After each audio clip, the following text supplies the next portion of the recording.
Hello everyone and welcome back to अंग्रेजीफाई।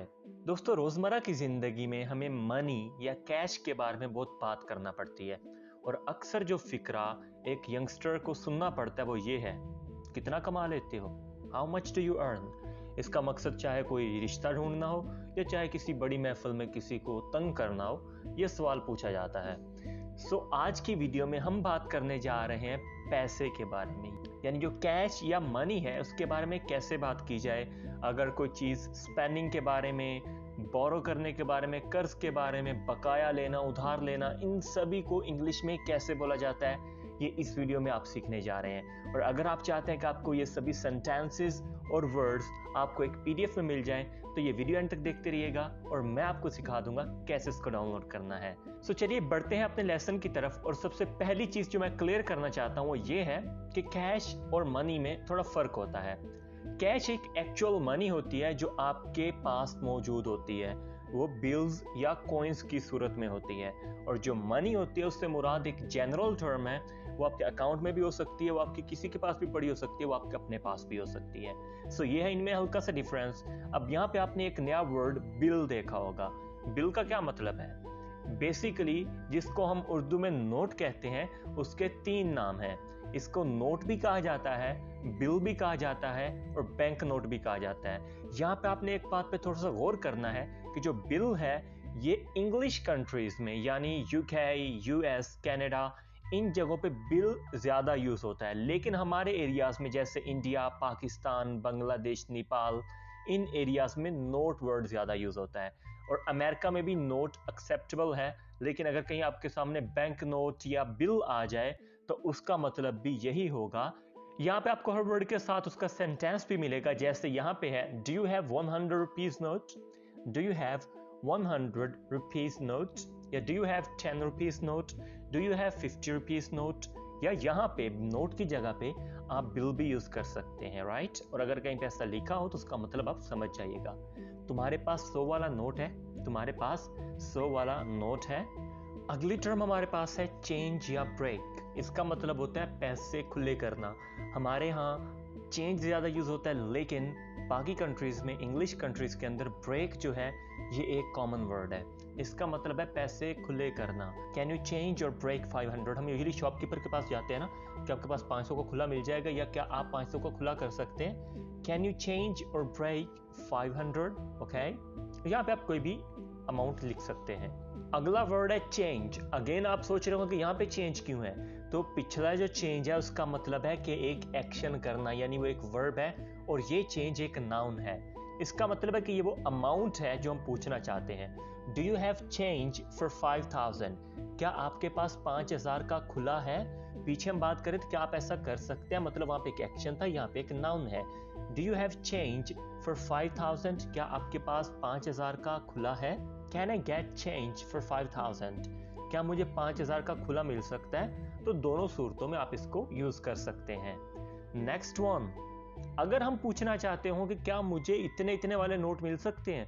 आपने usually देखो कि आप 1000 दे के कहते हैं मुझे दो 500 वाले चाहिए, या आप 5000 दे के कहते हैं कि मुझे 5 1000 वाले चाहिए, या मुझे 10 500 वाले चाहिए। इस तरह से आप अक्सर बात करते हैं। तो इसको हम ऐसे बोल सकते हैं, can I get two 500। Can I get two 500। क्या मुझे दो 500 वाले मिल सकते हैं? Can I get two 500 bills और नोट्स। क्या मुझे दो 500 वाले नोट मिल सकते हैं? इसको बोलने का एक तरीका ये भी है, can you change 1000 to 500, right. इसका मतलब भी सेम होगा, लेकिन ये कहने का थोड़ा मुख्तलिफ तरीका है जो मैंने आपको बता दिया है। अब आगे हम बात करते हैं उधार लेने को इंग्लिश में क्या कहा जाता है। इसके लिए वर्ड यूज होता है borrow. Borrow, I will have to borrow some money, right. एक होता है लोन, वो भी एक तरह का उधार होता है, कर्ज होता है, वो और टाइप की चीज है। एक है बोरो करना, जैसे आप अपने किसी रिश्तेदार, किसी जानने वाले, किसी दोस्त से कुछ रकम उधार ले लेते हैं and then you return it, okay. तो उसके लिए आप वर्ड बोरो यूज कर सकते हैं। अदरवाइज अगर आप एक जगह से एक सिस्टमैटिक वे में कुछ कर्ज लेते हैं तो उसके लिए आप यूज करेंगे लोन, राइट। अगला है स्पेंड मच। स्पेंड मच, ज्यादा खर्च करना। I don't spend much on clothes.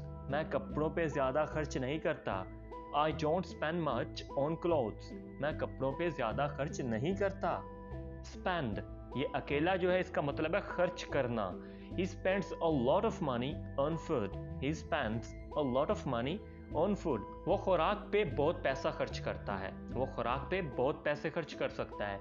यहाँ ऑन फूड की जगह आप कुछ भी यूज कर सकते हैं. ऑन गैजेट्स यूज कर सकते हैं, ऑन क्लोथ्स यूज कर सकते हैं, आप किसी भी तरह यूज कर सकते हैं इसको. अगला वर्ड है हाउ मच, कितना. कितना. How much you spend on clothes every month. तुम हर महीने कपड़ों पे कितना खर्च करते हो. और अगर आपने किसी चीज की कीमत पूछनी हो, फॉर एग्जाम्पल आप किसी जगह जाते हैं, आप एक जगह से कुछ शॉपिंग कर लेते हैं और उसके बाद आप काउंटर पे आकर सिंपली अगर ये कहेंगे ना हाउ मच, तो उसका मतलब ये होगा कि कितने हुए, यानी आपको कितने पे करने हैं. तो ये हाउ मच आप उसके लिए भी यूज कर सकते हैं. और दूसरे केस में जब आप रकम के बारे में बात करते हैं तो आप हाउ मच यूज करते हैं, ना कि हाउ मैनी. राइट, आपने हाउ मच यूज करना है. आपके सामने एग्जाम्पल आ चुकी है हाउ मच, कितने हुए. अब खर्च करने के हवाले से लोगों की मुख्तलिफ मिजाज होता है. कोई बहुत ज़्यादा खर्च करता है, कोई बहुत कम खर्च करता है और कोई कफ़ात शारी से काम लेता है. सो बहुत ज़्यादा खर्च करने वाले को हम कहते हैं बिग स्पेंडर. बिग स्पेंडर, बहुत खर्च करने वाला. My friend is a big spender. My friend is a big spender. मेरा दोस्त बहुत खर्च करने वाला है, यानी ज़्यादा खर्च करता है, वो बिग स्पेंडर. अगला है फ्रूगल या थ्रिफ्टी. फ्रूगल या थ्रिफ्टी, ये एक ऐसे पर्सन को कहा जाता है जो अपना जो पैसा होता है, जो रकम होती है, उसको केयरफुली यूज करता है. अब इसको हम कंजूस भी नहीं कहते और इसको हम फजूल खर्च भी नहीं कहते. ये एक ऐसा इंसान होता है जो सेंसिबली अपना पैसा यूज करता है और हर इंसान को ऑलमोस्ट इसी तरह ही होना चाहिए. Ali is a frugal. Ali किफायत शार है. Ali is a frugal. Right, Ali किफायत शार है, मतलब अपना पैसा सेंसिबली यूज करता है. नेक्स्ट वन, सेव अप का मतलब होता है रकम बचा के रखना. ओके, अब यहाँ पे मनी नहीं है, लेकिन ये सेव अप जो है ये एक फ्रेज है. और फ्रेज जो होता है समटाइम उसमें एग्जैक्ट वो वर्ड नहीं यूज होता जिसके बारे में हम बात कर रहे होते हैं. जैसे यहाँ पे हम बात तो पैसे या रकम की कर रहे हैं, लेकिन इसके अंदर मनी कहीं पे नहीं आ रहा. सो आप सेव अप जो है इसको एक वर्ब के तौर पे यूज करते हैं. और यहाँ पे अगर आप देखें, मैं ट्रिप के लिए रकम बचा रहा हूँ. I am saving up for a trip. I am saving up for a trip. तो सेविंग अप का क्या मतलब हुआ कि मैं रकम बचा रहा हूँ. राइट, लेकिन इसमें रकम का जिक्र नहीं हो रहा. सो ये एक थोड़ा अच्छा तरीका है, एक फ्रेज है जो आप यूज कर सकते हैं. नेक्स्ट वन है save money. Save money. Okay, अब सेव मनी का तो क्लियर है, मतलब पैसे बचाना, पैसे बचा के रखना. We are saving money to buy car. We are saving money to buy car, right? अगर आप यहाँ पे कहना चाहें हम ट्रिप के लिए पैसा बचा रहे हैं तो आप कैसे कहेंगे, कमेंट में जरूर बताइएगा. राइट, अब आगे बढ़ते हैं. Well of. Well of. Well of हम कहते हैं किसी खाते पीते या अमीर घराने से. अब इसके लिए आप वो बहुत अमीर भी नहीं समझेंगे, एक ऐसा पर्सन जिसका अच्छा गुजर बसर भी हो रहा है और वो एक अच्छी अमाउंट में जी रहा है, एक डिसेंट मनी बनाता है और एक अच्छा लाइफस्टाइल जी रहा है, उसको आप कह सकते हैं well of. His family is quite well off. आगे बात करते हैं गुजारा करना. आपने अक्सर सुना होगा कि ये फला पर्सन गुजारा कर रहा है, बस यार वो कोई बहुत ज़्यादा तो नहीं कमा पाता, या वो बहुत कोई लग्जरियस लाइफ नहीं जी रहा, लेकिन बस गुजारा कर रहा है. He is just getting by या surviving.